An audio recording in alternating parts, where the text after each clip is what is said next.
welcome back to my channel. If you're new to this channel, hi, this is Komal from Study with Kids. I would really be happy if you take a moment and subscribe to my channel.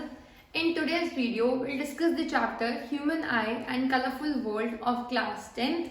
We would be discussing only those topics that would be coming in 2021 exam. So those topics would be dispersion, formation of rainbows, why stars twinkle and planets do not, advanced sunrise and delayed sunset, scattering of light, why sky is blue, why is sun red during sunrise and sunset, why danger signals are made red in color, and why is the color of cloud white. So we would be discussing these topics in today's video. So let's get started. The first topic would be dispersion of light. Dispersion of light is defined as the splitting of white light into its constituent colors.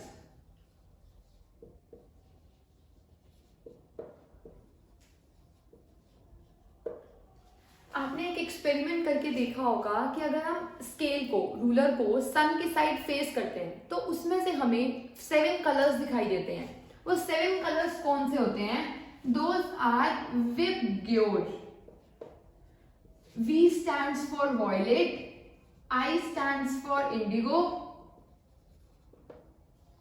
B for blue, G for green, Y for yellow, O for orange, and R for red.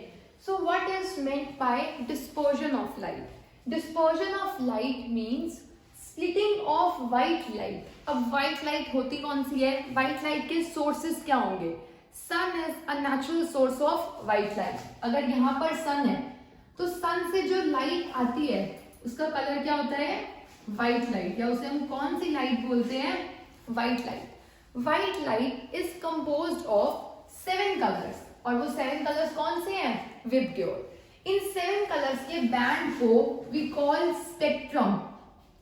So spectrum is a band of 7 colors of visible light. अब होगा क्या? जैसे ही white light pass करती है किसी prism में से, splitting of white light into its constituent colours when pass through a prism.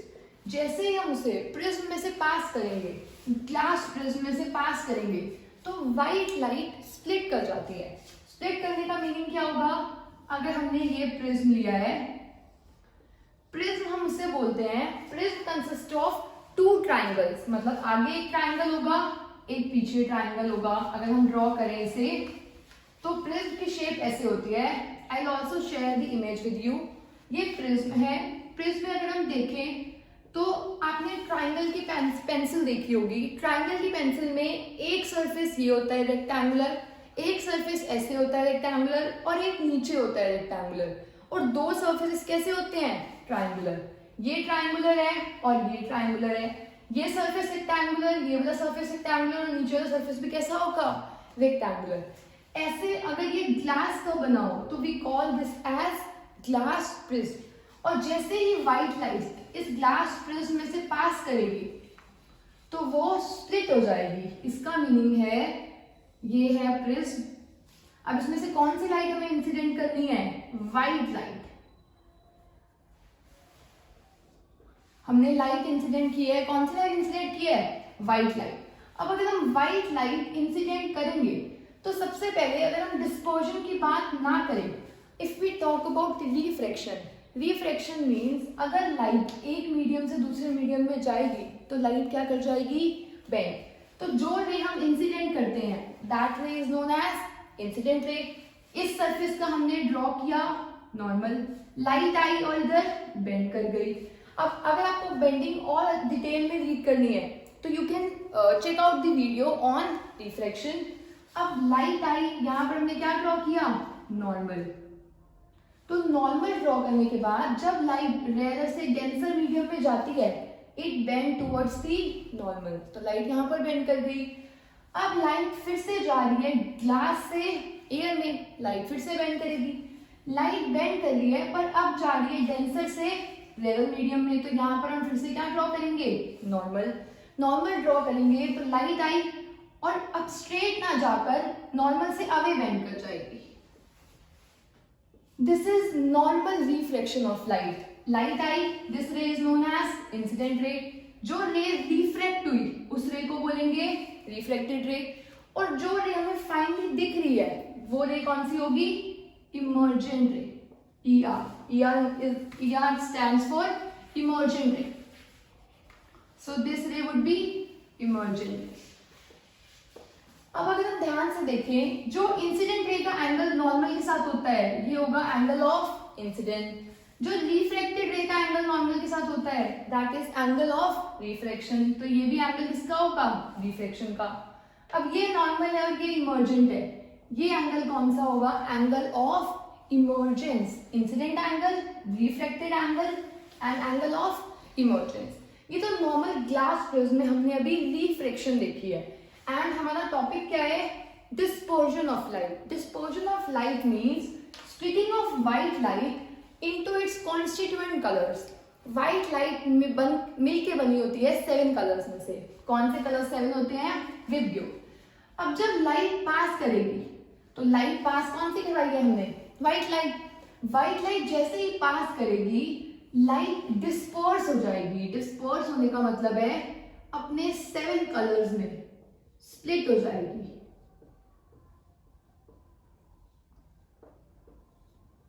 ये कलर कौन सा होगा, violet, indigo, blue, orange and red. अब आप ये देखो, यहां पर रे ऑफ लाइट आई, व्हाइट लाइट, और ये अपने 7 कलर्स में स्प्लिट हो गई। रे गई इधर से इधर से इधर से। अब मैंने जो इसका ऑर्डर मेंशन किया है वो विबग्यो को मैंने V सबसे नीचे लिखा है और R सबसे ऊपर लिखा है, बिकॉज इसका एक रीजन है। ये लिखने का रीजन क्या है, आई होप आपको डिस्पर्जन क्लियर होगा। Dispersion means splitting of white light. White light I, 7 colours में स्प्लिट हो गई, इसी को हम क्या बोलते हैं, dispersion. Now what is the cause of dispersion. Dispersion का कॉज क्या है कि डिस्पर्जन हुई तो क्यों हुई। डिस्पर्जन का कॉज होगा, या फिर रेड ही कलर यहाँ पर क्यों आया, यहाँ पर वॉयलेट क्यों नहीं आया कलर। मैं वॉयलेट भी लिख सकती थी पर मैंने रेड लिखा। जैसे हम इसका कॉज डिस्कस करेंगे आपको क्लियर हो जाएगा कि हमने वहां पर रेड क्यों लिखा था। अब आप देखो इंसिडेंट रे आ रही है। इंसिडेंट रे कौन सी रे है, व्हाइट लाइट। व्हाइट लाइट में 7 कलर्स है। जैसे ही वो प्रिज्म में से पास करेगी उन 7 कलर्स की, विबग्यो में 7 कलर्स की, आई होप आपको ये पता होगा कि रेड की वेवलेंथ लॉन्गेस्ट होती है। Red colour has the longest wavelength. सबसे ज्यादा वेवलेंथ किस कलर की होती है, रेड की। वेवलेंथ का मतलब होता है, ये अगर वेव है तो वेव का पूरा डिस्टेंस उसको क्या बोलते हैं, वेवलेंथ। तो अगर हम रेड की देखें तो ज्यादा होती है और ब्लू की वेवलेंथ कम होती है।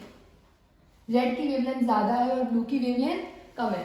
तो कौन से कलर की मैक्सिमम वेवलेंथ है, रेड कलर की, और कौन से कलर की मिनिमम वेवलेंथ है, वॉयलेट कलर की। तो ये एग्जाम के लिए इंपॉर्टेंट क्वेश्चन है, विच colour has the maximum wavelength and which colour has the least wavelength. अब वेवलेंथ होने से होगा क्या, क्योंकि इनकी वेवलेंथ डिफरेंट है तो इन सब की स्पीड भी डिफरेंट होगी, या फिर हम ये बोल सकते हैं ड्यू टू डिफरेंट वेवलेंथ इन सब की बेंडिंग डिफरेंट होगी। आप एग्जाम में कुछ भी मेंशन कर सकते हो कि इन सब तीनों की वेवलेंथ डिफरेंट है तो बेंडिंग डिफरेंट होगी, या फिर आप ये भी बोल सकते हो सारे कलर्स की स्पीड डिफरेंट है, क्योंकि जैसे ही एक मीडियम में जाएंगे उस मीडियम में स्पीड डिफरेंट हो जाएगी। आप इसे ऐसे सोच सकते हो, आप एक पार्टी में गए तो आप अपनी फैमिली के साथ थे तो सारे साथ में गए एक ही कार में, पर जैसे ही आप उस पार्टी में एंटर करते हो आप सबको अपना सर्कल मिल जाता है। आपको अपने फ्रेंड्स मिल जाएंगे, आपके फादर को अपने, आपकी मदर को उनके, तो वो उनके साथ जाने लग जाएंगे। तो यही हो रहा है डिस्पर्जन में। तो डिस्पर्जन का कॉज क्या होगा, since each colour has the different wavelength, क्योंकि वेवलेंथ डिफरेंट है तो बेंडिंग डिफरेंट होगी। अब मैंने डिफरेंट बोला है, किसकी बेंडिंग ज्यादा होगी या किसकी बेंडिंग कम होगी, ये हमें कैसे पता चलेगा। Bending is inversely proportional to wavelength, जिस कलर की वेवलेंथ सबसे ज्यादा होगी उसकी बेंडिंग उतनी कम होगी। वेवलेंथ अगर ज्यादा होगी तो बेंडिंग कम होगी। वेवलेंथ मैक्सिमम किसकी है? रेड की। लॉन्गेस्ट वेवलेंथ किसकी है? रेड की। तो रेड की बेंडिंग मिनिमम होगी। Important question for exam, which colour bends the least? Red colour bends the least, और जिसकी वेवलेंथ कम होगी उसकी बेंडिंग सबसे ज्यादा होगी। So since violet has the minimum wavelength, so it will bend the maximum. Red bends least, तो violet कैसे bend करेगा? मैक्सिमम। रेड की वेवलेंथ मैक्सिमम थी पर रेड की बेंडिंग क्या हो रही है? लीस्ट। अब अपने डायग्राम में आओ, अगर आप ध्यान से देखो तो हमने किया क्या है, अगर यहां पर ये प्रिज्म ना होता तो इंसिडेंट रे कैसे जाती? बिल्कुल स्ट्रेट। इंसिडेंट रे अनडेविएटेड जाती स्ट्रेट, क्योंकि लाइट हमेशा स्ट्रेट लाइंस में ट्रैवल करती है। अगर यहाँ पर प्रिज्म ना होता तो, पर हम बाहर देखें, रेड कलर डेविएट हुआ है इतना, मतलब अगर ये लाइट रे जाती तो सीधी ऐसे जाती। अब जो रेड कलर गई है वो यहां पे गई है। अगर मैं इसे प्रोड्यूस कर दूं, इसको आगे प्रोड्यूस कर दूं और इसको पीछे प्रोड्यूस कर दूं, तो जो ये एंगल है, this angle is known as angle of deviation for red colour. अब एंगल ऑफ डेविएशन क्या है? This is also an important question for exam. Define angle of deviation.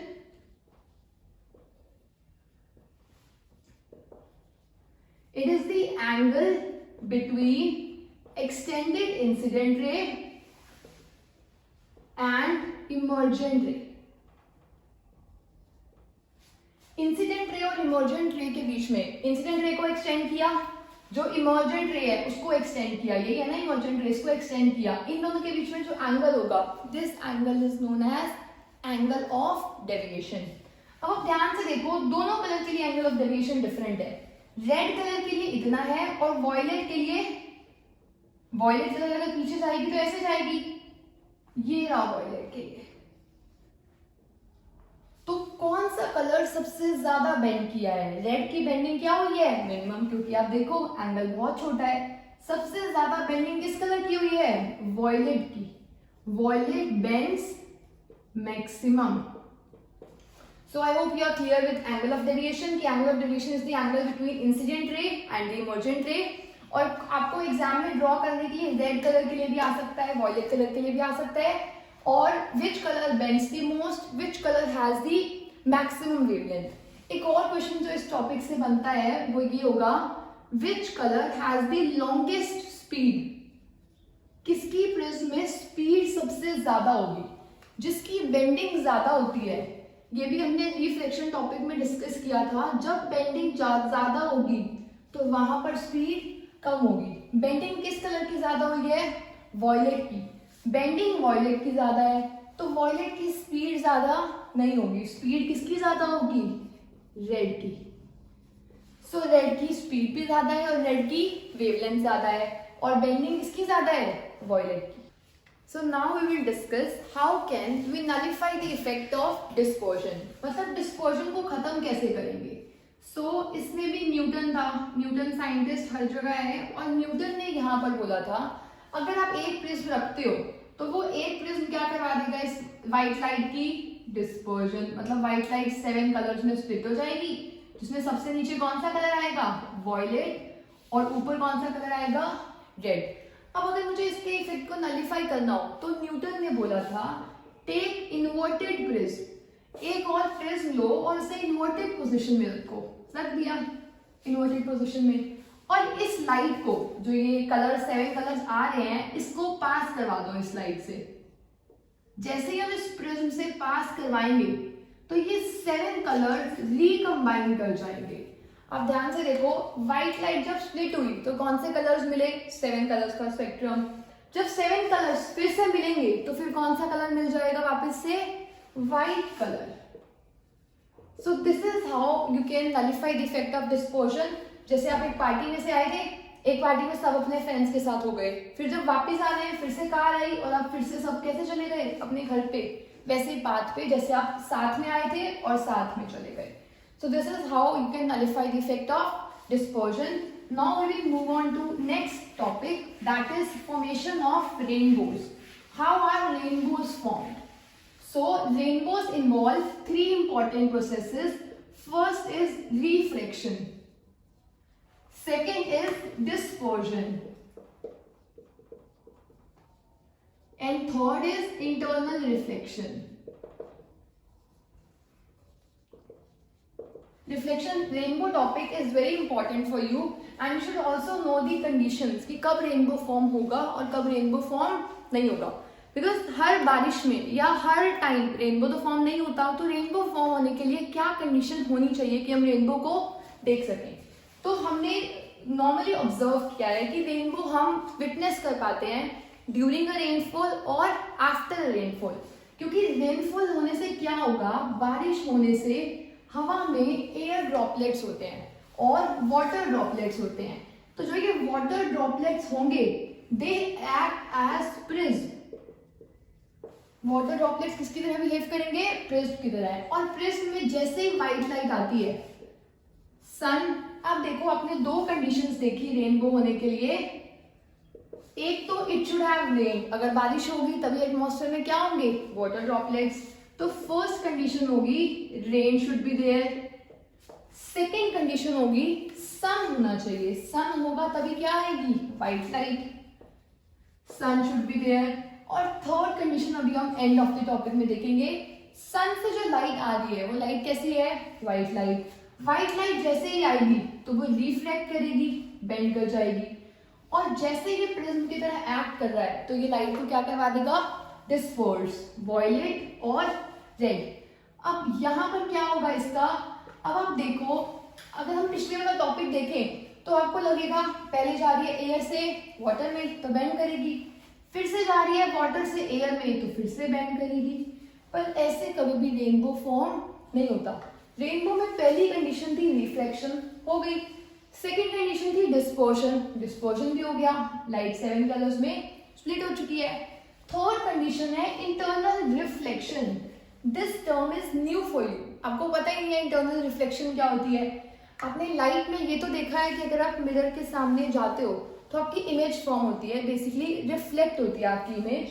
पर इंटरनल रिफ्लेक्शन का मतलब क्या है, मैं आपको ये छोटा सा एक एग्जाम्पल से समझा रही हूँ.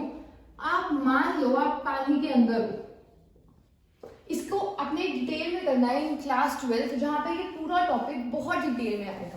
पर अभी के लिए हम थोड़ा सा ओवरव्यू लेंगे इसका. अगर आप पानी के अंदर हो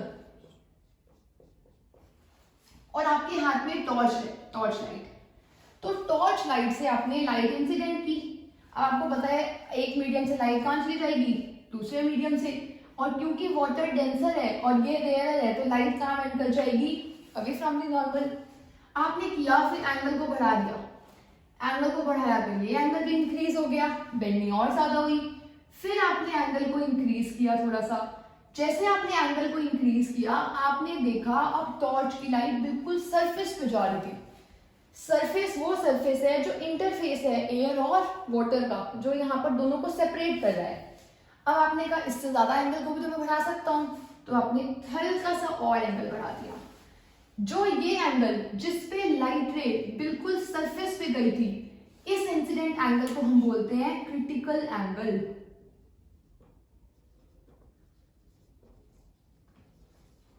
अगर हॉस्पिटल में कोई क्रिटिकल कंडीशन में हो, इसका मतलब क्या है कि अब अगर कंडीशन इंप्रूव नहीं हुई तो वर्स हो जाएगी कंडीशन. इसमें भी यही होगा. अभी ये बिल्कुल सरफेस पे है, अभी ये क्रिटिकल कंडीशन में है. अगर हमने एंगल को और इंक्रीज किया, मान लो हमने कर दिया, ये एंगल कौन सा था, क्रिटिकल एंगल. हमने क्रिटिकल एंगल हमने मान लिया कि था 30 डिग्री, और अब हमने लाइट को इंसिडेंट किया नॉर्मल के साथ 32 डिग्री पर. तो अब हमने तो क्रिटिकल एंगल से ज्यादा एंगल पे इंसिडेंट किया है. लाइट रे पहले इधर गई थी, इधर, अब वापस इधर तो जाएगी. लाइट रे वापस आ गई मीडियम में. हम ये देख क्या रहे हैं, अभी तक हम देख रहे थे लाइट एक मीडियम से दूसरे मीडियम पे स्ट्राइक करती है तो हमेशा उसी मीडियम में चली जाती है. अभी हमने एक स्पेशल केस देखा कि अगर लाइट एक स्पेशल एंगल पे इंसिडेंट करे तो वो उसी मीडियम में वापस भी आ सकती है. और उस एंगल की कंडीशन क्या होनी चाहिए, it should be greater than critical angle, अगर इंसिडेंट एंगल क्रिटिकल एंगल से ग्रेटर हुआ तो हमें देखने को मिलेगा कि लाइट रे गई और रिफ्लेक्ट हो गई। इस रिफ्लेक्शन को हम बोलते हैं इंटरनल रिफ्लेक्शन। इस रिफ्लेक्शन को क्या बोलेंगे? Internal reflection. क्योंकि हम सोच रहे थे कि लाइट बाहर जाए पर लाइट अंदर चली गई, तो एक मीडियम से दूसरे मीडियम में जाने में लाइट अंदर भी जा सकती है, बेसिकली रिफ्लेक्शन भी हो सकता है जब कंडीशन क्या हो, angle I should be greater than I C. तो यहाँ पर भी यही होगा। अगर आप यहाँ पर ध्यान से देखो तो रेनबो फॉर्मेशन में डिस्पर्जन तो हो गई, अब लाइट यहाँ पर नहीं जाती है। यहाँ पर नहीं जाती का क्या मतलब है? अभी हमने देखा अगर incident angle greater than critical angle हो गया तो लाइट क्या करेगी? रिफ्लेक्ट। ये लाइट ने क्या किया? रिफ्लेक्ट। ये लाइट भी क्या करेगी? रिफ्लेक्ट। तो इसका रिफ्रैक्शन नहीं होगा और क्या होगा? Internal reflection. तो इंटरनल रिफ्लेक्शन में लाइट रे आई, पहले डिस्पर्स हुई इनटू इट्स 7 कलर्स, फिर रेड आया, वॉयलेट आया, अब फिर से क्या हो जाएगी? फिर से रिफ्लेक्ट हो जाएगी। यहाँ पर आया रेड कलर और यहाँ पर कलर कौन सा आया? Violet colour. मान लो आप यहीं पर हो, सन है यहाँ पर और यहाँ पर आप हो, अब आपके फेस पे आ रही है लाइट, वॉयलेट भी आ रही है और रेड भी आ रही है, तो हमें लगता है कि लाइट हमेशा स्ट्रेट पाथ में ट्रैवल करती है, तो आपको लगेगा कि रेनबो यहां कहीं है। और नीचे कलर कौन सा आएगा? वॉयलेट, और ऊपर कलर कौन सा आएगा? रेड। आपने ये चीज विटनेस की होगी। अब ये रिफ्रैक्शन क्यों नहीं हुआ, रिफ्लेक्शन क्यों हुआ? रिफ्लेक्शन इसलिए हुआ होगा क्योंकि एंगल ग्रेटर हो गया होगा आईसी से। अब हमें पता कैसे चलता है कि एंगल ग्रेटर है या नहीं है? अब ये रीजन है कि आपको हर बार रेनबो देखने को नहीं मिलता, बारिश भी होती है और सन भी होता है। क्या आप हर बार रेनबो देख पाते हो? नहीं देख पाते। उसका रीजन यही है, अगर वो स्पेशल एंगल पे फॉल करेगी जब ये कंडीशन सेटिस्फाई हो, अगर ये कंडीशन सेटिस्फाई हुई तो पक्का इंटरनल रिफ्लेक्शन होगा, अगर ये सेटिस्फाई नहीं हुई तो नॉर्मल लाइट रे चली जाएगी और हमें रेनबो फॉर्म हुआ नहीं दिखेगा। सो आई होप आपको क्लियर होगा। रेनबो फॉर्मेशन में 3 प्रोसेस होते हैं, diffraction, dispersion and internal reflection. And what is the condition to form a rainbow? Rain होनी चाहिए, देयर शुड बी सन।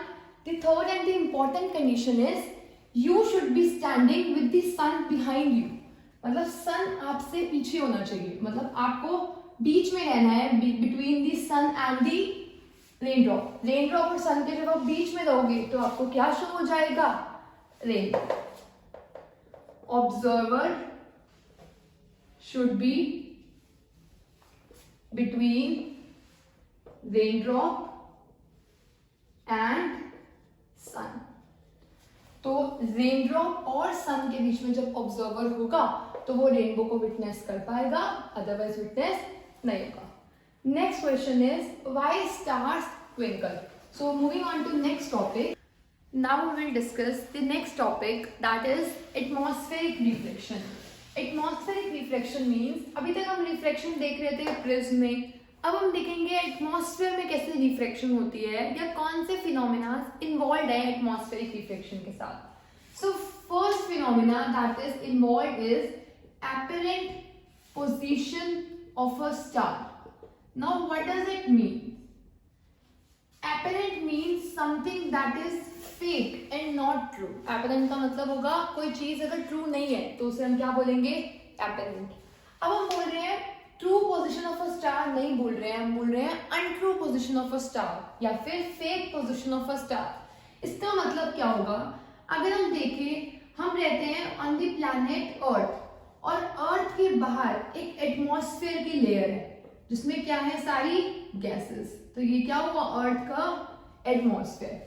अर्थ के एटमॉस्फेयर में अगर हम यहाँ पर देख रहे हैं किसी स्टार को जो हम ऑब्जर्व कर रहे हैं, और अगर हम किसी स्टार को देख रहे हैं तो स्टार की लाइट अर्थ के सरफेस पे आने से पहले कहाँ पर आ रही है? एटमॉस्फेयर में। स्टार बहुत दूर है हमसे तो हम बोलेंगे इसकी लाइट आ रही है वैक्यूम से। वैक्यूम का मतलब होगा वहां पर रास्ते में कोई भी पार्टिकल्स नहीं है, कोई भी गैसेस, कोई भी पार्टिकल वहां पर नहीं है, पर फिर भी लाइट तो ट्रैवल करके आ रही है एटमॉस्फेयर में। तो जैसे ही लाइट अर्थ के एटमॉस्फेयर में आएगी, तो अगर हम बात करें अर्थ के सरफेस की, तो अर्थ का सरफेस नॉर्मली हीटअप होता है, और जैसे सरफेस हीटअप होगा तो हॉट एयर जो होती है it rises up. Hot air हमेशा कहाँ होती है? ऊपर। अगर हॉट एयर ऊपर चली गई तो नीचे एयर कंपेरेटिवली कैसी हो जाएगी? Cold air. Hot air rises up तो नीचे एयर कैसी हो जाएगी? कोल्ड। और अगर हम देखें क्या इन दोनों का रिफ्लेक्टिव इंडेक्स सेम होता है? रिफ्लेक्टिव इंडेक्स का मतलब है, अभी तक हम डिस्कस कर रहे थे, लाइट जब एक मीडियम से दूसरे मीडियम में जाएगी तो क्या करेगी? बेंड करेगी। पर बेंडिंग के लिए एक या दूसरे मीडियम में क्या डिफरेंट था? उनका रिफ्रेक्टिव इंडेक्स, कि दोनों का मीडियम की डेंसिटी डिफरेंट है। अगर हम हॉट एयर और कोल्ड एयर की बात करें, हॉट एयर में पार्टिकल्स के पास इतनी एनर्जी है कि वो कॉन्स्टेंटली मूव कर रहे हैं एक दूसरे से दूर, और कोल्ड एयर में कंपैरेटिवली पार्टिकल्स कैसे हैं? पास। तो अगर आप ध्यान से देखो आपको लगेगा ये मीडियम कैसा मीडियम है? रेयर मीडियम, क्योंकि यहाँ पार्टिकल्स कैसे हैं? बहुत दूर। और ये मीडियम कैसा है? Denser medium. मतलब जरूरी नहीं है दो मीडियम अलग हो तभी रिफ्रैक्शन हो। अगर दोनों मीडियम एयर ही है और एक हॉट एयर है और एक कोल्ड एयर है, तो भी लाइट ट्रैवल करेगी। तो लाइट क्या कर सकती है? स्ट्रेट पाथ ना ट्रैवल करके वो बेंड कर सकती है। बेंड करने के लिए क्या चाहिए होता है? Different density. Hot air rare medium की तरह एक्ट कर रहा है और कोल्ड एयर कैसे एक्ट कर रही है? डेंसर मीडियम की तरह। अब यही अर्थ में होगा। अर्थ का जो सरफेस है, यहाँ पर एयर कैसी है? कोल्ड, और यहाँ पर कैसी है? हॉट। तो यहाँ पर अगर हम देखें, यहाँ का रिफ्लेक्टिव इंडेक्स कम है और यहाँ का रिफ्लेक्टिव इंडेक्स डेंसर है। मतलब लाइट पहले तो वैक्यूम से अर्थ के एटमॉस्फेयर में आएगी तो उसे क्या मिलेगी? एक बेंडिंग, क्योंकि ये मीडियम रेयर था। और एटमॉस्फेयर जो होगा वो वैक्यूम के कंपैरेटिवली क्या होगा? डेंसर, क्योंकि वैक्यूम में कोई पार्टिकल नहीं थे और एटमॉस्फेयर में आते ही बहुत सारे पार्टिकल्स हैं। तो लाइट रे बेंड कर रही है। अब लाइट रे जब बेंड कर रही है तब नीचे आते हुए भी मीडियम बार बार क्या हो रहा है? चेंज। ऊपर रेयर मीडियम है और नीचे मीडियम कैसा है? डेंसर। फिर से नॉर्मल ड्रॉ होगा, लाइट बेंड करेगी, फिर नॉर्मल ड्रॉ होगा, लाइट बेंड करेगी, फिर नॉर्मल, लाइट बेंड। तो यहाँ पर अर्थ के सरफेस पे जो इसे देख रहा होगा उसे लगेगा कि लाइट तो आती है हमेशा स्ट्रेट पाथ से। मतलब एक्चुअल में स्टार यहाँ पर है, उसकी लाइट आई, बेंड कर रही है, फिर लाइट आई, बेंड, और यहाँ पर लाइट पहुंची। तो ऑब्जर्वर को लगेगा कि लाइट कहाँ से आती है? स्ट्रेट पाथ से। तो रियल स्टार कहाँ पर है? यहाँ नीचे। और एपरेंट स्टार कहाँ पर है? ऊपर। तो जो भी हमें स्टार दिखाई देता है स्काई में, दैट इज नॉट रियल, वो उसकी एपरेंट पोजीशन होती है। एक्चुअल स्टार यहाँ पर है, वो यहाँ पर आया, बेंड हुआ, कॉन्स्टेंटली बेंड हो रहा है, और कॉन्स्टेंटली बेंड होने के बाद यहाँ पर ह्यूमन को कैसा लगेगा कि वो कहाँ पर है? यहाँ पर। So this is apparent position and this is real position of a star. So apparent position of a star, हमें ये तो पता चल गया कि स्टार हम जहाँ पर देख रहे हैं वहाँ पर वो एक्चुअली नहीं होता। अब आपने अपने बचपन में एक राइम सुनी होगी, that is twinkle twinkle little star. इसका मतलब क्या होता है कि स्टार्स क्या करते हैं? ट्विंकल करते हैं। अभी हमने देखा कि स्टार जहाँ पे दिख रहे हैं वहाँ पर वो है नहीं। अब हम बोल रहे हैं कि स्टार्स ट्विंकल भी करते हैं। ट्विंकल का मतलब क्या होता है? ट्विंकल का मतलब होता है कोई चीज आपको कभी दिख रही है और कभी वो नहीं दिख रही, तो हम क्या बोलेंगे? वो चीज क्या कर रही है? ट्विंकल कर रही है। लाइट आई, बंद हो गई, फिर लाइट आई, फिर बंद हो गई। जिस तरह आपका बल्ब फ्लिकर कर रहा हो, ट्यूब ऑन ऑफ हो रही हो, तो आपको लगेगा कि लाइट क्या कर रही है? ट्विंकल कर रही है। तो why do stars twinkle? Stars twinkle क्यों करते हैं? यहाँ पर होगा अर्थ और ये होगा अर्थ का एटमॉस्फेयर। अब यहाँ पर स्टार था, यहाँ पर आया, बेंड होकर उसकी एपरेंट पोजीशन कहाँ आई? यहाँ पर। अब आप सोच के देखो, क्या अर्थ जब रोटेट कर रहा है, क्या अर्थ की इन्वायरमेंटल कंडीशंस पे थोड़ी बहुत चेंज नहीं हो रही होंगी? कॉन्स्टेंटली अर्थ का जो यहाँ पर डेंसिटी होगी वो बिल्कुल सेम तो रहेगी नहीं। अगर लाइट यहाँ से आई, यहाँ से आने के बाद अभी यहाँ पर बेंड करके गई थी, क्या पता नेक्स्ट टाइम यहाँ पर बेंड करके जाए और इसकी इमेज, इसको क्या लगेगा कि इसकी इमेज कहाँ बन रही है? यहाँ पर। मतलब एक्चुअल स्टार यहाँ पर है, पहले अपरेंट पोजीशन बनी यहाँ पर, फिर बनी यहाँ पर, फिर इससे लाइट गई और लाइट थोड़ी सी डिफरेंट बेंड हुई और इसको लगा लाइट आ रही है यहां से। तो अब ध्यान से देखो, ये था ट्रू स्टार। ट्रू स्टार आया, उसकी कभी पोजीशन बनी यहाँ पर, फिर कभी पोजीशन बनी यहाँ पर, कभी पोजीशन बनी यहाँ पर। उसकी पोजीशन बार बार फ्लक्चुएट कर रही है। तो फ्लक्चुएट करने से इसको क्या लगेगा कि स्टार यहाँ पर कभी है कभी नहीं है, कभी है कभी नहीं है। This causes the twinkling effect of stars. Stars twinkle इसलिए करते हैं क्योंकि अर्थ की जो कंडीशंस है, since the earth physical conditions are not stationary, मतलब अर्थ की जो फिजिकल कंडीशन है वो बिल्कुल सेम नहीं रहती है, वो बार बार चेंज करती रहती है। तो इसीलिए जो एपरेंट पोजीशन बनेगी, जो झूठी पोजीशन बन रही है, वो भी बार बार क्या होती रहेगी, चेंज होती रहेगी। इसीलिए स्टार्स ट्विंकल करते हैं। आप जब स्काई में देखते हो, कुछ बॉडीज होंगी जो ट्विंकल कर रही हैं और कुछ बॉडीज ट्विंकल नहीं कर रही है। जो ट्विंकल कर रही होती हैं वो क्या होते हैं, स्टार्स, और जो ट्विंकल नहीं करते हैं वो होते हैं planets. Planets do not twinkle. Stars twinkle while planets don't. अब planets twinkle क्यों नहीं करते और stars twinkle क्यों करते हैं? Stars twinkle करने का तो रीजन हमने देख लिया। अगर आप बात करो तो stars हमसे बहुत दूर है, बहुत दूर, और planets कंपैरेटिवली हमारे सोलर सिस्टम में अर्थ के पास है। तो होगा क्या, आपने डेली लाइफ में भी देखा होगा, अगर कार बहुत दूर से आ रही है और उसकी हेडलाइट्स ऑन है, तो वो एक का जो उसकी दो हेडलाइट्स होंगी, आपको लगेगा वो एक ही हेडलाइट है, क्योंकि कार आपसे क्या है, बहुत दूर। जैसे जैसे कार आपके पास आएगी आपको रियलाइज होगा वो कितनी हेडलाइट्स हैं, 2 हेडलाइट्स। या फिर आप एग्जाम्पल ले सकते हो, अगर कोई चीज आपसे बहुत दूर है, अगर हम बहुत दूर सामने देखते हैं तो हमें लगता है एक घर बना हुआ है, और अगर हम जैसे ही उसके पास जाते हैं हमें दिखाई देता है कि वो सिर्फ एक घर नहीं है, उस घर के अंदर और रूम्स भी है। तो जब कोई बॉडी बहुत दूर होती है तो उसे हम कंसिडर करते हैं एज सिंगल एंटिटी, मतलब एक ही बॉडी है। और जब कोई बॉडी हमारे कंपेरेटिवली पास होती है उसे हम मानते हैं कि वो एक बॉडी नहीं है, उस एक बॉडी के अंदर और भी काफी सारी बॉडीज हैं। Planets do not twinkle because they are much closer to earth.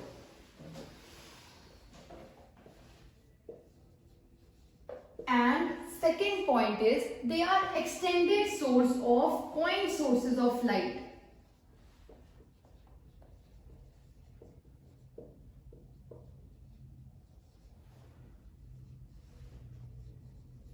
They are extended source of point sources of light.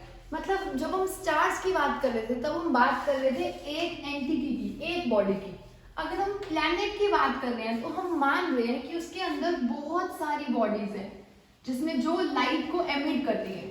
अब होगा क्या, मान लो 1000 सोर्सेज ऑफ लाइट है, इसके अंदर कितने सोर्सेज हैं, 1000। एक टाइम में लाइट आ रही है यहाँ पर 500 से, कुछ 500 से, नेक्स्ट टाइम आ रही है डिफरेंट 500 से। तो आपको नेट इफेक्ट क्या दिखाई देगा कि 500 से तो लाइट आ रही है, तो क्या आपको प्लैनेट्स ट्विंकल करते हुए दिखाई देंगे, नहीं दिखाई देंगे, क्योंकि वो एक बॉडी ना होकर उसमें बहुत सारे पॉइंट सोर्सेज ऑफ लाइट है और वो हमारे इतनी पास है। पास होने की वजह से उसमें से जो उनका नेट इफेक्ट होता है वो अपने आप को एवरेज आउट टू 0 कर लेता है। जो उसका नेट इफेक्ट होगा वो कितना हो जाएगा, 0।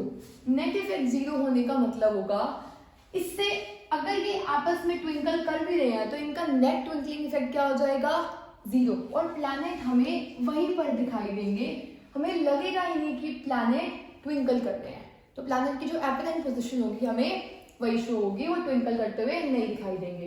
Because first they are closer to earth, second they are extended sources of point sources of light. तो कुछ एक टाइम में ग्लो हुए, कुछ नेक्स्ट टाइम में ग्लो हुए, और ट्विंकलिंग इफेक्ट तो शो ही नहीं हुआ, क्योंकि आपको दिख रहा है ना कि पहले 500 से लाइट आ रही है, फिर अब भी 500 से लाइट आ रही है।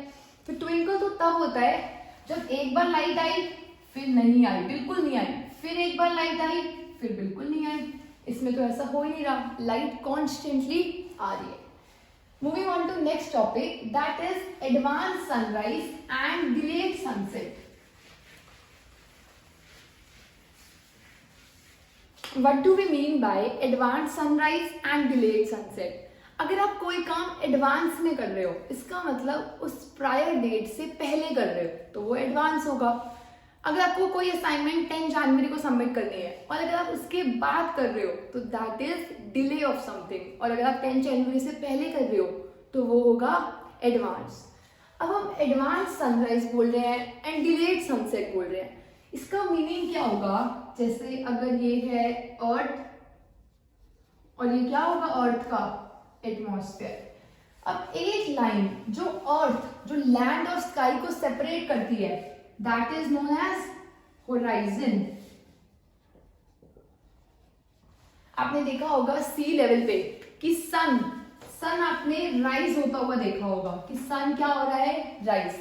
जैसे ही सन होराइजन से ऊपर आ जाता है तो आपको सन दिखाई देता है, और जैसे ही सन होराइजन से नीचे चला जाता है आपको लगता है सन क्या हो गया? सेट हो गया। So there is sunrise and sunset. Sunrise का मतलब सन निकल रहा है होराइजन से, सनसेट का मतलब सन सेट हो रहा है, वापस जा रहा है। तो होगा क्या अगर ये लाइन है होराइजन, अगर हम सन की बात करें, अगर ये एटमॉस्फेयर ना होता तो जो इसकी लाइट है वो बिल्कुल बाहर चली जाती। इसकी जो लाइट है वो कैसे चली जाएगी? बिल्कुल बाहर, अर्थ के सरफेस तक तो पहुंचेगी नहीं। पर एक्चुअल में क्या हो रहा है? यहाँ पर एटमॉस्फेयर है। एटमॉस्फेयर होने से क्या होगा? जैसे ही लाइट वे यहाँ पर आएगी, एटमॉस्फेयर में क्या होगा? लाइट आ रही है सन की वैक्यूम से, क्योंकि सन बहुत दूर है हमसे, बहुत दूर मतलब यहाँ पर स्पेस में क्या है? वैक्यूम। वैक्यूम से लाइट आ रही है एटमॉस्फेयर में। एटमॉस्फेयर कंपैरेटिवली मीडियम कैसा होगा? डेंसर। एटमॉस्फेयर मीडियम कैसा होगा? डेंसर। अगर एटमॉस्फेयर ना होता तो सनलाइट ऊपर चली जाती और सन की रेज जब तक अर्थ तक नहीं पहुंचेंगी हमें लगेगा ही नहीं सनराइज हुआ है। जैसे ही इसकी रेज एटमॉस्फेयर में स्ट्राइक करती है, एटमॉस्फेयर में स्ट्राइक करने के बाद इसकी रे बेंड होती जाएगी, कॉन्स्टेंटली बेंड होगी, और यहां पर जो होगा उसे लगेगा कि लाइट कहां से आ रही है? स्ट्रेट पाथ से। मतलब सन एक्चुअल में कहां है? यहां पर।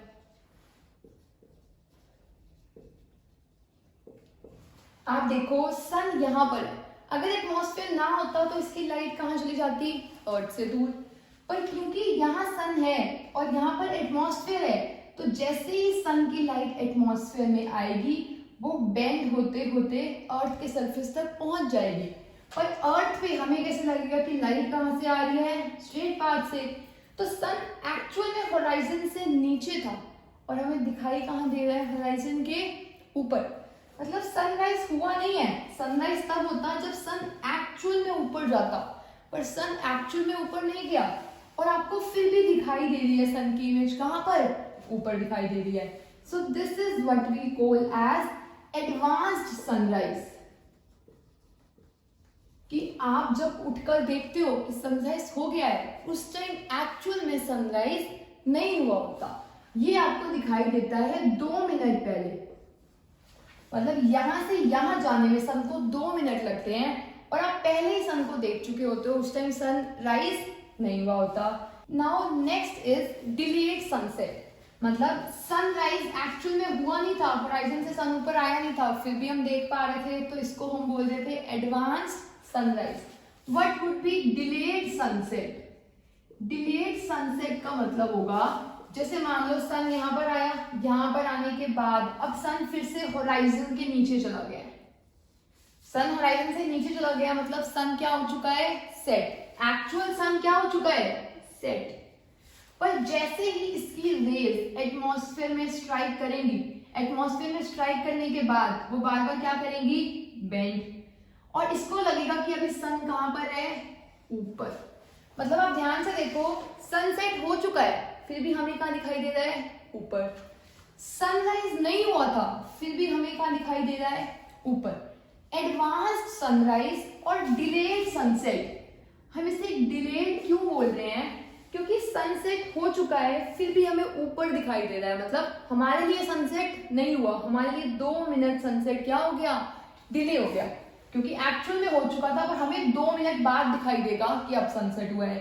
इसमें एक्चुअल में सनराइज नहीं हुआ पर हमें 2 मिनट पहले भी दिखाई दे रहा है कि सनराइज हो चुका है। और इसमें जो गैप होता है वो होता है 2 मिनट्स का, और इसमें भी जो गैप होता है वो होता है 2 मिनट्स का। मतलब आप डेली 4 मिनट्स के लिए एक्स्ट्रा सन को देखते हो। सुबह सनराइज नहीं हुआ, आप फिर भी देख पा रहे हो। शाम को सन जा चुका है, सेट हो चुका है, आप फिर भी 2 मिनट देख पा रहे हो। मतलब डेली में आप कितने मिनट्स एक्स्ट्रा देखते हो सन को? 4 minutes. So this was all about atmospheric reflection. Now we will continue the topic scattering of light. Also, flattening of sun during sunrise and sunset is due to atmospheric reflection. Flattening of sun का मतलब क्या होगा? ये अर्थ है और ये क्या है अर्थ का? एटमॉस्फेयर। जब सन होराइजन से नीचे होगा यहाँ पर, तो सन की जो हमें शेप दिखाई देती है दैट इज नॉट सर्कुलर। हमें सन थोड़ा सा ऐसे दिखाई देता है, ऐसे। ऐसा दिखने का रीजन क्या होगा? रीजन बीइंग कि जैसे ही सन की लाइट अपर और लोअर लेयर से जाती है, एक अपर लेयर है और एक लोअर लेयर है। आप ध्यान से देखो, लोअर लेयर यहाँ पर जाते ही क्या स्टार्ट कर देगा अपने आप में? बेंड होना। अब लोअर लेयर तो बेंड हो चुका है पर अपर लेयर यहाँ तक बेंड नहीं हुआ और यहाँ पर जाकर बेंडिंग होगी अपर लेयर की। तो यहाँ पर हमें कैसे दिखाई देगा कि सन क्या है? यहाँ पर। तो प्रॉब्लम क्या हुई? अपर और लोअर लेयर की अनइक्वल बेंडिंग की वजह से हमें सन की शेप कैसे दिखाई दे रही है? फ्लैटेंड। मतलब सन थोड़ा सा चिपटा हुआ सा दिखाई देता है, सर्कुलर नहीं दिखाई देता। This is also due to atmospheric reflection. ये आपको डिटेल में हायर क्लासेस में करना है। क्लास 10th में you just have to write due to unequal bending of the upper and lower layers of the sun, so the sun appears to be flattened during sunrise and sunset.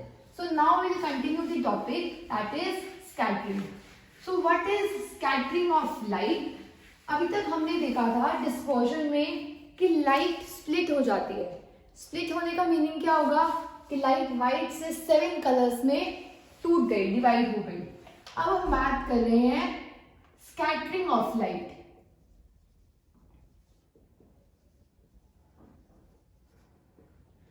Scattering of light means spreading of light in all directions. मतलब अगर आप अपने हाथ में torch लेते हो और यहाँ पर आपके एक हैंड में टॉर्च है और दूसरे हैंड को ऐसे प्लेस करते हो, तो टॉर्च की आपको बहुत ब्राइट स्पॉट दिखाई देगा आपकी हैंड पे। और जैसे जैसे आप फार जाते जाओगे उसकी जो ब्राइटनेस होगी वो आपकी हैंड पे कम आएगी। इसका मतलब क्या? आप जितनी दूर जा रहे हो उसकी इंटेंसिटी क्या हो रही है? डिक्रीज। लाइट की इंटेंसिटी डिक्रीज होने का रीजन क्या है? क्योंकि लाइट स्कैटर हो रही है। यहाँ से जो लाइट है वो बिल्कुल स्ट्रेट नहीं जा रही है, लाइट यहाँ पे भी जा रही है, यहाँ भी जा रही है, और स्ट्रेट जाते जाते हर जगह स्कैटर हो रही है। अब स्कैटर होने में क्या होगा? एक बिल्कुल स्ट्रेट जाते और एक लाइट स्कैटर हो गई, स्प्रेड हो गई हर डायरेक्शन में, तो इस वजह से उसकी इंटेंसिटी क्या हो गई? कम। अगर लाइट यहाँ पर स्कैटर ना होती और हम यहाँ से देख रहे होते, अगर हम आइस से यहाँ पर देखें, अगर लाइट हमारी आइस तक ना पहुंचे तो हमें कोई भी लाइट सोर्स दिखाई नहीं देगा। और लाइट की स्कैटरिंग करवाने के लिए हमें चाहिए होते हैं पार्टिकल्स। हमें क्या चाहिए होते हैं? पार्टिकल्स। अगर पार्टिकल्स होंगे तो वो लाइट को स्कैटर कर देंगे। क्या करवा देंगे? स्प्रेड करवा देंगे। और अगर पार्टिकल्स नहीं हुए तो लाइट स्प्रेड नहीं हो पाएगी। जैसे अगर हम बात करें यहाँ पर, अगर सनलाइट यहाँ पर है, सनलाइट आ रही है अर्थ पर और ये है अर्थ का एटमॉस्फेयर। तो सनलाइट जैसे ही अर्थ के एटमॉस्फेयर में एंटर करती है, क्योंकि यहाँ पर वैक्यूम है, यहाँ पर क्या है? Vacuum means absence of particles. यहाँ पर कोई पार्टिकल नहीं है। अगर पार्टिकल नहीं होंगे तो लाइट को स्कैटर कौन करेगा? और अगर मैं यहाँ पर खड़ी होकर देखूं तो क्या मुझे कोई भी लाइट का पाथ दिखाई देगा? नहीं दिखाई देगा। लाइट का पाथ तब दिखाई देता है जब लाइट आपके फेस पे आ रही हो स्कैटर होकर। अगर लाइट बिल्कुल स्ट्रेट जाए तो आपको वहां पर दिखाई नहीं देगा. So that is important question to you. Why does sky appears to be dark to an astronaut? Astronaut जो स्पेस में गया है, मतलब अर्थ का एटमॉस्फेयर छोड़ चुका है, यहाँ पर जो होगा वहां पर वैक्यूम है, और वैक्यूम में क्या लाइट का पाथ विजिबल होगा? लाइट यहाँ पर दिखेगी कि नहीं. जैसे ही लाइट अर्थ के एटमॉस्फेयर में एंटर करेगी तो अर्थ के एटमॉस्फेयर में बहुत सारे पार्टिकल्स होते हैं. पार्टिकल्स का मतलब क्या है? अगर कुछ भी ना हो तो अर्थ के एटमॉस्फेयर में क्या होती हैं? गैसेस.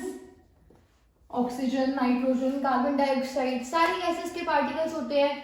और हमें पार्टिकल्स चाहिए होते हैं फॉर स्कैटरिंग ऑफ लाइट. यहाँ पर पार्टिकल्स नहीं है तो यहाँ पर लाइट स्कैटर नहीं होगी. तो ये पूरा कैसा दिखाई देता है? डार्क. पर जैसे ही सनलाइट एटमॉस्फेयर में एंटर करती है, सनलाइट के एटमॉस्फेयर में एंटर करने से क्या होगा? एटमॉस्फेयर में क्या है? पार्टिकल्स. और पार्टिकल्स जो होते हैं वो लाइट को स्कैटर करते हैं, मतलब लाइट को स्प्रेड करवा देंगे. और जो स्मॉल पार्टिकल्स होते हैं they scatter light of small wavelength. और जनरली हम देखें जो लाइट स्कैटर करने की इंटेंसिटी होती है वो डिपेंड करती है वेवलेंथ के साथ इनवर्सली. मतलब जिसकी वेवलेंथ ज्यादा होगी उसकी स्कैटरिंग सबसे कम होती है. जिसकी वेवलेंथ जितनी ज्यादा होगी उसकी स्कैटरिंग उतनी कम होगी. बेसिकली रेड की वेवलेंथ सबसे ज्यादा होती है. तो red is least scattered colour.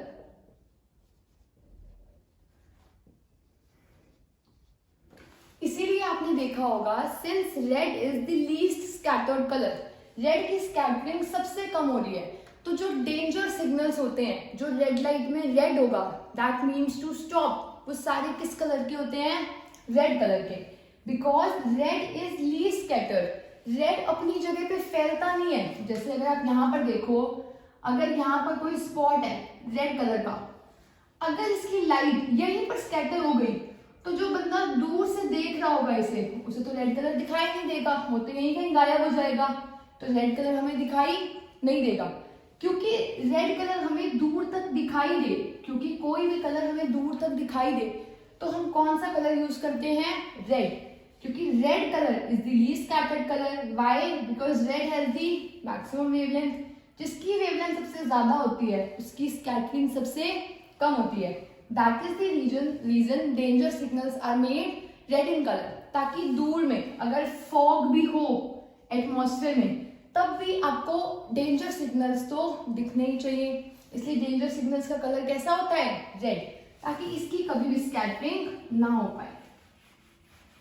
अब आप देखो अर्थ से लाइट आ रही है एटमॉस्फेयर में, यहाँ पर कोई पार्टिकल नहीं है तो ये रीजन कैसा दिखता है? डार्क.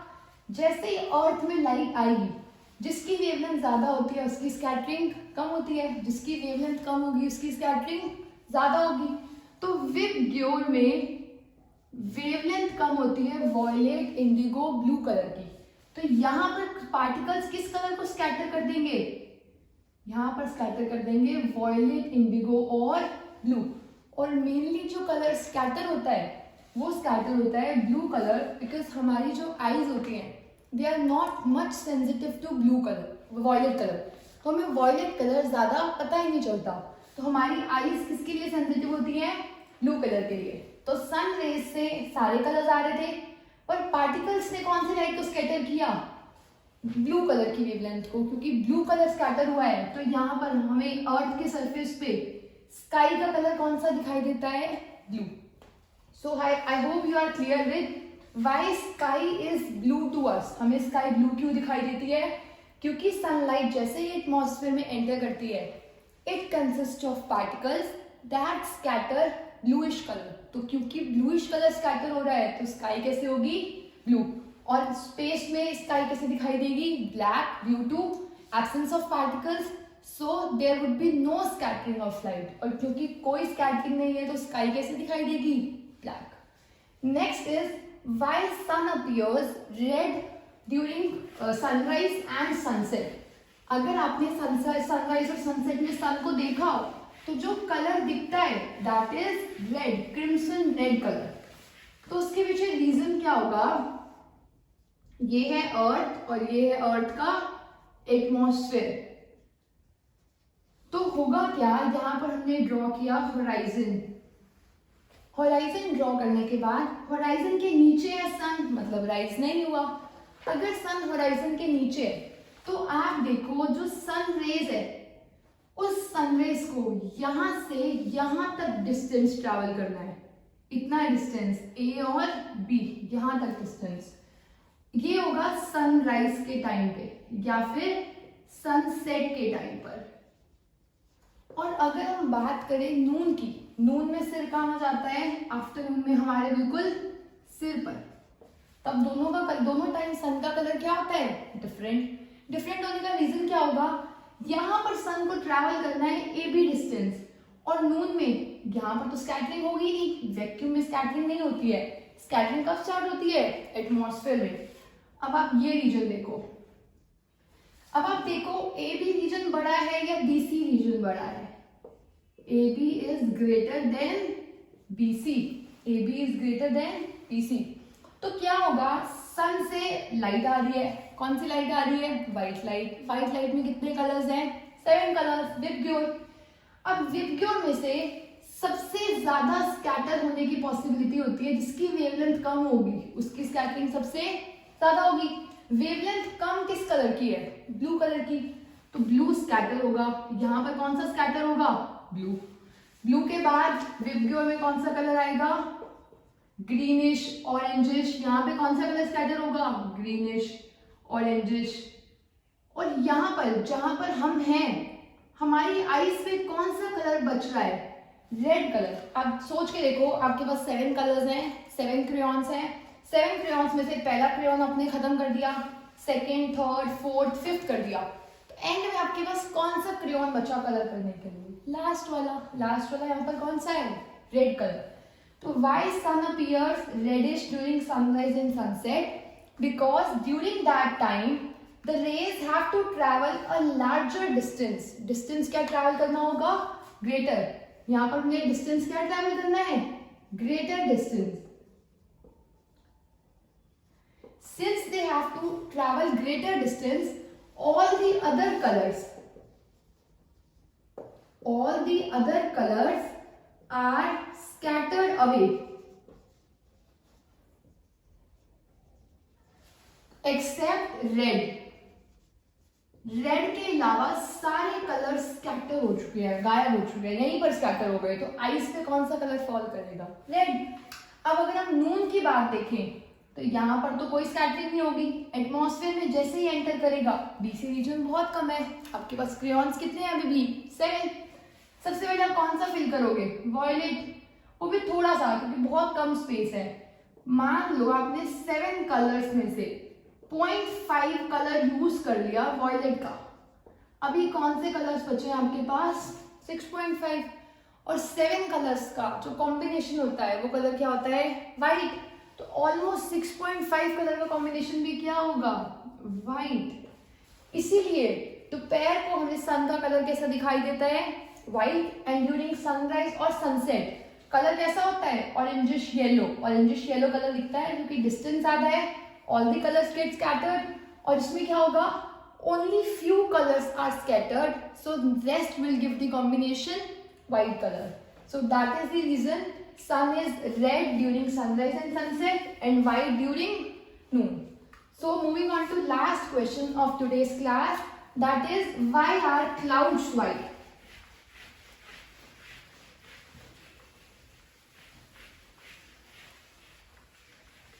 तो क्लाउड्स के वाइट होने का रीजन क्या होगा, क्लाउड्स में बहुत सारे पार्टिकल्स हैं और हमने देखा था जो स्मॉल पार्टिकल्स होंगे वो स्कैटर करते हैं स्मॉल कलर की वेवलेंथ को, मतलब वॉयलेट को, और हमेशा सारे पार्टिकल्स ऑलमोस्ट कैसे होते हैं, small.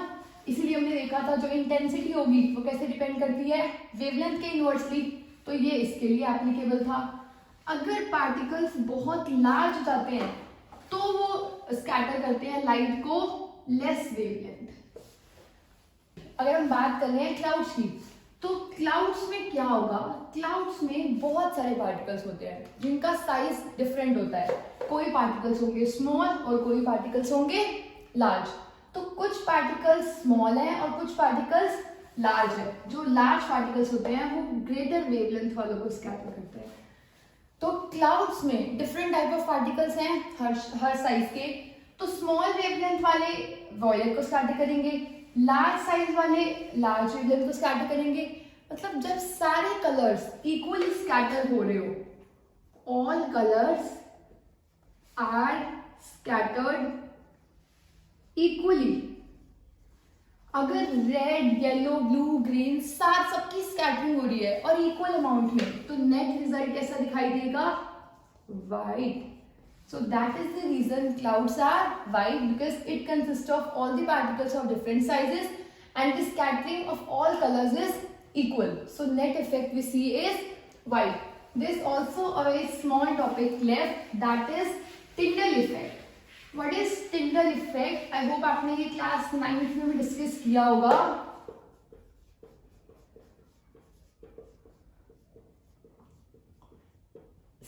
Tyndall effect means scattering of light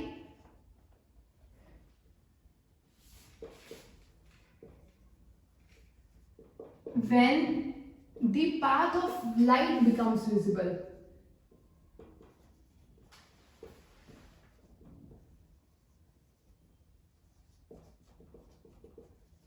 मतलब पार्टिकल्स लाइट को स्कैटर कर रहे हैं इस तरह से कि पाथ क्या हो रहा है इसका, विजिबल। वो कैसे होगा, आप ये एक्सपेरिमेंट घर पे कर सकते हो। अगर आप सॉल्ट वाटर लो, सॉल्ट प्लस वाटर, अगर आपने सॉल्ट प्लस वाटर लिया और यहां पर आपने टॉर्च लगाई, तो आप देखोगे कि टॉर्च की लाइट यहां दिखाई दे रही है और यहां दिखाई दे रही है, पर यहां पर दिखाई नहीं दे रही है। और आपने एक और सॉल्यूशन लिया, कोलॉइड सॉल्यूशन। कोलॉइड सॉल्यूशन में आपने देखा यहां पर अंदर से भी जो इसका पाथ है वो क्या होगा, विजिबल। मतलब टॉर्च लाइट आपको दिखाई दे रहा है कि अंदर से भी पाथ क्या हो रहा है, विजिबल। पाथ विजिबल होने के लिए अगर मैं यहां पर देख रही हूं, इसका मतलब यहाँ के जो पार्टिकल्स होंगे उसने लाइट को मेरी तरफ स्कैटर किया है। क्योंकि अगर पार्टिकल्स लाइट को मेरी तरफ स्कैटर ना करते तो मैं उन पार्टिकल्स को नहीं देख पाती, उस पाथ को नहीं देख पाती। यहाँ पर पार्टिकल्स ने लाइट को स्कैटर नहीं किया इस साइड, इसलिए मुझे पाथ विजिबल नहीं है। तो हमने स्कैटरिंग में देखा था कि पार्टिकल्स का होना बहुत जरूरी है। और अगर पार्टिकल्स बहुत बहुत स्मॉल हो, क्योंकि सॉल्ट प्लस वाटर में जो पार्टिकल्स होते हैं वो बहुत स्मॉल होते हैं, इतना स्मॉल साइज होता है कि वो लाइट को स्कैटर नहीं कर पाते। सो Tyndall effect is scattering of light by the particles when the path of light becomes visible. जब इसका path visible हो जाएगा, so that will be Tyndall effect. So this was all about today's class. I hope you understood the class. If you have any doubts, you can comment down below. I'll be there to answer them. Thanks for watching the video. I hope you all have a very nice day. Thank you.